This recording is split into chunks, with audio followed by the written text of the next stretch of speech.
Good morning. Assalamualaikum. Araw po ng Thursday, October 2. Ito po yung update natin uli sa ating manukan dito sa Dato Binasing. So yan po yung ating manok. Napakain na natin po sila. Hindi ko po nakuha ng kanina kasi medyo magulo sila. Pagka nilagay mo yung pagkain nila sa baba, kanila pong tinutuka lahat. So yan po ang ating video sa araw na to ng Thursday 2025. Nandito po tayo sa ating area ng manukan. Pasadahan po natin yung lugar nila. Ito po yung loob ng kanilang tinutulugan pagka sa gabi. Yan po sila. Dito po lahat sila pumapasok. So hindi na kailangan sila papasukin kasi alam na nila yung kanilang ginagawa. No, papasok na rin sila pusa. So yan po yung kanilang area dito sa atin. Ito medyo malawak to. Mayroon pong ano doon, solar sa kabila at mayroon din dito sa kabila. Nilagyan din natin ng solar. So maliwanag po rito pagka gabi.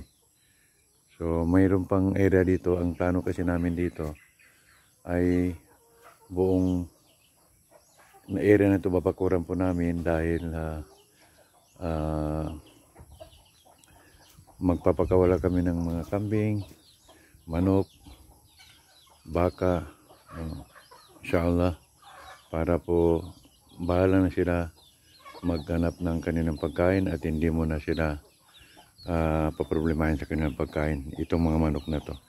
So ang ano lang dito, yung itik lang na ating ikukulong ng ganito, yung area nila sa baba.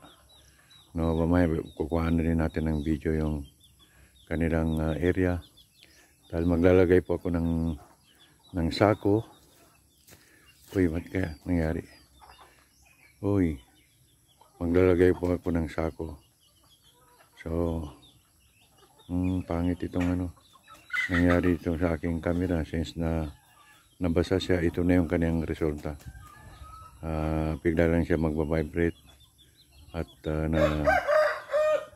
nag-shake na hindi ko naman talaga ginagalaw. So diyan po guys, maraming salamat at hanggang sa muling video po natin. Huwag po kalimutan mag-subscribe, mag-like at magbigay ng comment na nakakatulong sa ating mga ginagawa. Yan.